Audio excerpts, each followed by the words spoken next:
दोस्तों, इस कहानी में हम दो ऐसे भाइयों को देखेंगे जो अपने साथ दो किराए की गर्लफ्रेंड लेकर अपनी बहन की शादी में जाते हैं। वो लोग शादी में उन लड़कियों को सबके सामने दिन रात बजाते हैं और अपनी बहन की शादी की वाट लगा देते हैं। साथ ही मूवी में काफी रोमांस और जबरदस्त कॉमेडी है, इसलिए वीडियो में एंड तक जरूर बने रहना। कहानी की शुरुआत में हम माइक नाम के लड़के को देखते हैं जो बार में शराब बेचने के लिए आया था, लेकिन शॉपकीपर माइक से शराब लेने से मना कर देता है क्योंकि उसके पास ऑलरेडी शराब की बहुत सारी बोतलें रखी हुई थी। माइक शॉपकीपर से कहता है, मेरी ब्रांड की शराब बहुत अच्छी है, अगर तुम चाहते हो तो मैं इसे किसी भी कस्टमर को बेच कर दिखा सकता हूँ। तो शॉपकीपर भी हाँ कर देता है। माइक पास में ही बैठे एक लड़के से पूछता है, क्या तुम टकीला पीना पसंद करोगे? तो वो लड़का कहता है, क्यों नहीं। शॉपकीपर माइक से कहता है, अबे ये तो तुम्हारा भाई डेव है, क्योंकि ये पहले मेरी बांजी की तिजोरी का ताला तोड़ता था। डेव उसे कहता है, तुम्हारी बांजी खुद ही मेरे पास अपनी खुजली मिटाने के लिए आती थी। दरअसल ये माइक और डेव का शराब बेचने का प्लान था, इसलिए शॉपकीपर भी माइक और डेव से 10 बोतल शराब खरीदने के लिए तैयार हो जाता है। माइक और डेव जब अपने घर आते हैं तो वो देखते हैं उनके मोम डैड और उनकी छोटी बहन फनी लियोनी और उसका मंगेतर काला कौआ वहाँ आए हुए थे। माइक के डैड उन्हें कहते हैं, मुझे तुम दोनों से कुछ बात करनी है, फनी लियोनी और काले कौवे की शादी के बारे में। वो उन्हें कहते हैं, हमारे घर में जब भी कोई फंक्शन होता है तो तुम दोनों बस वहाँ लड़कियाँ ताड़ने के लिए आते हो और अपनी बेवकूफ हरकतों से पूरी पार्टी का सत्यानाश कर देते हो। दरअसल डेव और माइक जब भी अपने घर किसी फंक्शन में जाते हैं तो हर बार कोई ना कोई कांड कर देते हैं। जैसे कि दिवाली के टाइम उन्होंने एक फटाके को लात मारकर गाड़ी को जला दिया था, और एक बार जब उनके दादाजी का बर्थडे था तब उन्होंने पूरे कमरे में दुआ ही दुआ कर दिया, जिससे उनके दादाजी केक के ऊपर गिर गए और बेहोश हो गए। माइक और डेव के डैड उन्हें कहते हैं, अब तुम शादी में तभी आओगे जब तुम दोनों अपने साथ अपनी अपनी गर्लफ्रेंड को लेकर आओगे, ताकि वो तुम्हारे ऊपर पूरी शादी में लगाम रखेगी। फनी लियोनी उन्हें कहती है, ये प्लेन मेरा है भाई। माइक और डेव उसे कहते हैं, प्यारी बहना, अगर तुम चाहती हो हम हमारे साथ लड़कियों को लेकर आए तो बिल्कुल ऐसा ही होगा, चाहे हमें गर्लफ्रेंड कहीं से भी ढूंढनी पड़े। वही दूसरी तरफ हम मुताली और चुताली नाम की दो लड़कियों को देखते हैं। इन लड़कियों के पास कोई काम नहीं है, ये लड़कों से अपनी तिजोरी का ताला तुड़वाती है और उनके पैसों से मजे करती है। चुताली किसी बात से परेशान थी, वो जब भी परेशान होती है तब वो अपनी शादी का वीडियो देखने लगती है, क्योंकि जब उसकी शादी हो रही थी तब उसके पति ने उसे शादी करने से मना कर दिया था, जिससे उसकी शादी टूट गई थी। मुताली उसे कहती है, तुम टेंशन मत लो, जिसने तुम्हें छोड़ा है उसके बाबूराव को कीड़े काटेंगे और वो सूज कर बड़ा हो जाएगा। चुताली उसे कहती है, नहीं ऐसा नहीं होना चाहिए, अगर उसका बाबूराव सूज गया तो वो किसी की भी गुफा में नहीं जाएगा, और वैसे भी मेरे खेत में तो काफी दिनों से किसी ने हल नहीं चलाया। मुताली उसे कहती है, तुम थोड़े दिन और रुको, हम किसी ऐसे इंसान को ढूंढेंगे जो हम दोनों की बंजर जमीन को फिर से उपजाऊ बना देगा। दूसरी तरफ हम डेव और माइक को देखते हैं जो अपने लिए गर्लफ्रेंड का जुगाड़ कर रहे होते हैं। तभी उन्हें आइडिया आता है और वो इंटरनेट पर एक पोस्ट डालते हैं जिसमें वो लिखते हैं, उन्हें हवाई जाने के लिए 2 लड़कियों की जरूरत है। डेव माइक से कहता है, मुझे लगता है हमारी इस पोस्ट का जवाब ज्यादा लड़कियां नहीं देगी, लेकिन थोड़ी ही देर में उनकी डाली हुई पोस्ट वायरल हो जाती है और उसे बहुत सारी लड़कियां देख लेती है, जिससे हर लड़की उन दोनों के साथ हवाई जाना चाहती है। डेव और माइक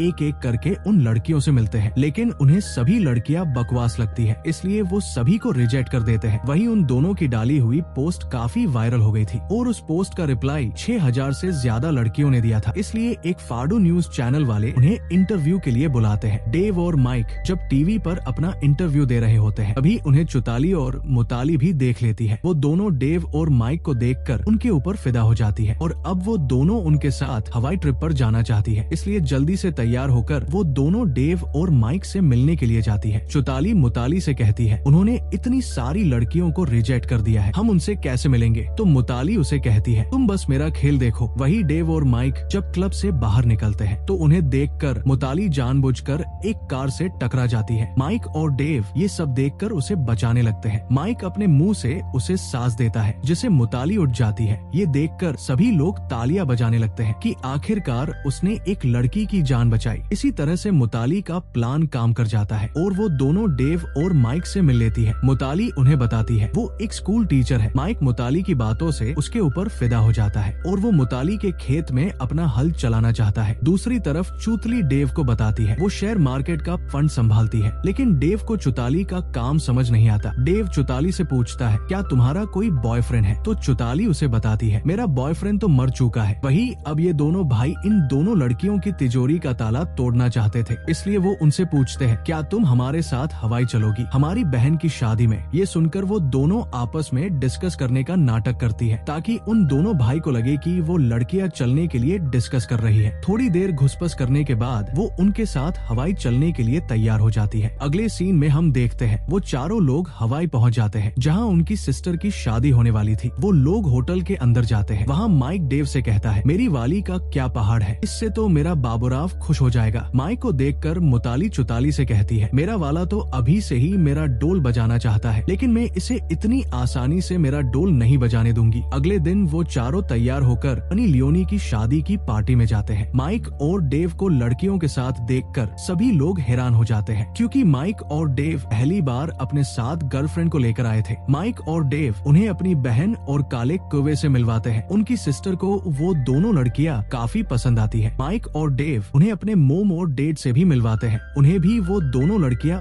बहुत पसंद आती है। इसके बाद चुताली डेव के साथ बैठकर खूब सारी शराब पी लेती है। दूसरी तरफ मुताली और माइक जब बातें कर रहे होते हैं तभी वहाँ माइक की कजन प्यासी चूजी आ जाती है। माइक उसे बताता है, मुताली मेरी गर्लफ्रेंड है। तो प्यासी चूजी माइक से कहती है, तुम्हारे छोटे चेतन को ये कभी इसकी तिजोरी को नहीं छूने देगी। तो माइक उसे कहता है, मैं आज रात ही इसका ढोल बनाने वाला हूँ। वही रात के समय वो दोनों लड़कियाँ अपने रूम में ढोल बजाने वाली मूवी देख रही होती है। तभी वहाँ माइक आता है। माइक मुताली से पूछता है, तुम क्या कर रही हो। तो मुताली उसे बताती है, हम दोनों एक डरावनी मूवी देख रहे हैं। अभी अंदर से चुताली कहती है, मुताली जल्दी से आओ देखो, इस फिल्म में एक लड़के ने अपना छोटा चेतन बड़ी गुफा में डाल दिया। ये सब माइक भी सुन लेता है। मुताली माइक से कहती है, वो नींद में बोल रही है। दरअसल माइक मुताली का ढोल बजाने के लिए आया था, लेकिन मुताली उसे वहाँ से जाने के लिए कहती है और दरवाजा बंद कर लेती है। वही अगले दिन वो सभी लोग साथ में जुरासिक पार्क घूमने के लिए जाते हैं। वो लोग वहाँ बहुत एंजॉय करते हैं, लेकिन उनके सामने एक गड्ढा आ जाता है जिसे देखकर माइक उन्हें कहता है, हमें दूसरी तरफ से जाना पड़ेगा। लेकिन चुताली माइक की बातें सुने बिना बाइक को वहाँ से जंप करके दूसरी तरफ पहुँच जाती है। मुताली भी अपनी बाइक को जंप कराकर स्टंट मरते हुए चुताली के पास पहुँच जाती है। उन दोनों लड़कियों को इस तरह से स्टंट करते देखकर माइक और डेव की बुरी तरह से फट जाती है। वही मुताली माइक को भी स्टंट करने के लिए कहती है। माइक उसे कहता है, मुझे स्टंट करना नहीं आता, इसलिए मैं दूसरी तरफ से आऊंगा। लेकिन मुताली माइक से कहती है, तुम्हें तुम्हारी मर्दांगी साबित करके मेरे पास आना होगा। अगर तुमने ये किया तो मैं तुम्हें अपनी तिजोरी के दर्शन कराऊंगी। ये सुनकर माइक का भी दिमाग घूम जाता है, इसलिए वो भी अपनी बाइक को जंप करता है। लेकिन माइक अपनी बाइक को कंट्रोल नहीं कर पाता, जिसकी वजह से बाइक का पहिया उसकी बहन के मुंह पर आकर लग जाता है, जिससे वो वही बेहोश हो जाती है। अगले सीन में हम देखते हैं सभी लोग फनी लियोनी के पास होते हैं। चोट की वजह से फनी लियोनी का थोबड़ा चेंज हो गया था। ये सब देखकर माइक और डेव के डैड उन दोनों पर बहुत गुस्सा होते हैं। माइक अपने डैड से कहता है, इन सब में हमारी कोई गलती नहीं है, ये सब उन दोनों लड़कियों की वजह से हुआ है। डैड उन्हें कहते हैं, उन लड़कियों की कोई गलती नहीं है, तुम दोनों ही बावली तरेड हो। वही चुताली एक मसाजर के पास जाती है और उसे कहती है, मेरी फ्रेंड फनी लियोनी बहुत डिप्रेशन में है, इसलिए तुम्हें उसकी अच्छे से मसाज करनी है ताकि उसका मूड ठीक हो जाए। चुताली उसे कुछ पैसे देकर अपने काम पर लगने के लिए कहती है। वही मसाजर भी अपने काम पर लग जाता है और फनी लियोनी की ऐसी मसाज करता है जिससे उसकी चीखें बाहर निकल जाती है। वही माइक भी मुताली को ढूंढते हुए मसाज रूम में पहुंच जाता है, जहां वो अपनी बहन को मसाज वाले के साथ देखकर पूरी तरह से शॉक हो जाता है, क्योंकि मसाज वाला फनी लियोनी का जोर से ढोल बजा रहा था। वही माइक मुताली के पास जाता है और उससे बात करने की कोशिश करता है, लेकिन मुताली उससे कहती है, मुझे पता है तुम मुझे यहाँ इसलिए लेकर आए हो ताकि तुम मेरा रोज ढोल बजा सको। माइक उसे कहता है, मेरा तुम्हारे साथ ऐसा करने का कोई इरादा नहीं है, तुम मुझे अच्छी लगती हो। मुताली उसे सब सच बता देती है, हमने तुम दोनों भाइयों को टीवी पर देखा था और हम तुम्हारे साथ यहाँ आना चाहती, इसलिए हमने तुमसे झूठ बोला। मैं कोई स्कूल टीचर नहीं हूँ, मैं बस एक आम लड़की हूँ। ये सब सुनकर माइक का दिल टूट जाता है। वो उसे कहता है, मैंने सोचा था तुम एक पटाखा लड़की हो, लेकिन तुम तो फटा हुआ डोल निकली जिसे हर कोई बजाकर चला जाता है। दूसरी तरफ हम चुताली और डेव को देखते हैं जो आपस में बातें कर रहे होते हैं, जहाँ चुताली डेव को बताती है, मैंने तुमसे झूठ बोला था, मेरा बॉयफ्रेंड मरा नहीं था। चुताली डेव को अपनी शादी का वीडियो बताती है, किस तरफ से उसके बॉयफ्रेंड ने उससे शादी करने से मना कर दिया था और वो उसे छोड़कर चला गया था। डेव उसे कहता है, ये बात तुमने पहले मुझे क्यों नहीं बताई। चुताली उसे कहती है, मैंने सोचा तुम मुझे घिसा हुआ माल समझोगे। इसी तरह से बातें करते करते चुताली और डेव एक दूसरे से प्यार करने लगते हैं। तभी माइक भी वहाँ आ जाता है। वो डेव को अपने पास कुछ जरूरी बात करने के लिए बुलाता है। माइक डेव से कहता है, हमें इन लड़कियों को यहाँ से वापस भेजना होगा, क्योंकि इन लड़कियों ने हमें बेवकूफ बनाया है ताकि वो फ्री में हमारे साथ यहाँ का मजा ले सके। डेव माइक से कहता है, मुझे चौताली ने सब सच बता दिया है, हमें बस हमारी बहन की शादी पर फोकस करना है, इन फालतू बातों पर नहीं। वही रात के समय शादी की पार्टी होती है जहाँ चौताली फनी लियोनी को नशा करने के लिए कुछ गोलियां देती है और खुद भी उन्हें खा लेती है, जिससे वो दोनों पूरी तरह से नशे में हो जाती है। दूसरी तरफ माइक और डेव स्टेज के पीछे अपनी स्पीच देने की तैयारी कर रहे होते हैं, लेकिन आपस में बातें करते करते उन दोनों में उन लड़कियों को लेकर बहस होने लगती है। उनकी बहस को सभी लोग भी सुन रहे होते हैं क्योंकि उन्होंने जो माइक अपने कान में लगा रखा था वो गलती से चालू हो गया था। जहां माइक डेव को बताता है, मैंने अपनी सिस्टर फनी लियोनी को मसाज वाले के साथ मजे लेते हुए देखा था। ये सुनकर काले कौवे को बहुत गुस्सा आता है। काला कौवा फनी लियोनी से पूछता है, क्या तुमने मसाज वाले के साथ मजे किए हैं? फनी लियोनी पूरी तरह से नशे में थी, इसलिए वो उसे कहती है, हाँ मैंने उसके साथ मजे किए हैं और मुझे तुम काले जिराफ लगते हो, तुम्हारा बाबूराव तो मेरी बुलबुल की रेल ही बना देगा। ये सब सुनकर काला कौवा और भी ज्यादा गुस्सा हो जाता है। डेव चौताली से कहता है, ये सब तुम्हारी गलती है, तुमने उसे नशे की गोलियां दी है। मैंने तुम्हें एक अच्छी लड़की समझा था, लेकिन तुम तो पूरी तरह से बेकार लड़की हो। मैं अब तुमसे प्यार नहीं करता हूँ। वही अब फनी लियोनी और काले कौवे की शादी कैंसिल हो चुकी थी, लेकिन चौताली और मुताली फैसला करती है कि वो उन दोनों की शादी फिर से करवा के रहेंगी। दूसरी तरफ माइक और डेव भी फैसला लेते हैं, वो अपनी बहन और काले कौवे के शादी करवा के रहेंगे। इसलिए वो चारों उन दोनों के पास जाते हैं। वो सभी उन्हें कहते हैं, हमारी वजह से तुम दोनों की शादी टूट गई है, लेकिन अब हम वापस तुम्हारी शादी करवा कर रहेंगे। ये सब सुनकर कालिए को गुस्सा आ जाता है। वो उन सभी से कहता है, मुझे अब इससे शादी नहीं करनी है, इसने मेरे बाबूराव को बहुत बुरा भला बोला है। काला कौवा फनी लियोनी से कहता है, तुमने मुझे कहा था मेरा बाबूराव बिल्कुल बोरिंग है, लेकिन मैं चाहता था शादी के बाद हम दोनों कहीं घूमने चले और वहाँ रात दिन तुम्हारे खेत को पानी पिलाए। ये सब सुनकर फनी लियोनी इमोशन हो जाती है। वो काले कौवे से कहती है, मैं तुमसे बहुत प्यार करती हूँ और उस मसाज वाले ने मेरी तिजोरी को हाथ भी नहीं लगाया था। ये सुनकर कालिया फिर से उससे शादी करने के लिए तैयार हो जाता है। इसके बाद माइक और डेव मुताली और चौताली के साथ उन दोनों की शादी की तैयारी करते हैं और फाइनली उन दोनों की शादी करवा देते हैं। वही चौताली इस शादी से बहुत खुश थी, इसलिए अब वो अपने फोन से उसकी शादी का वीडियो डिलीट कर देती है। दूसरी तरफ माइक भी मुताली को अपने शराब के बिजनेस में पार्टनर बना लेता है। डेव भी चौताली को किस कर लेता है। वही रात के समय वो दोनों भाई अपनी बहन की शादी की खुशी में बहुत डांस करते हैं, लेकिन जब वो कुछ फटाके चलाते हैं तो फिर से पार्टी में धमाका हो जाता है और वहाँ आग लग जाती है। इससे हमें ये पता चलता है इन दोनों बावली गैंग ने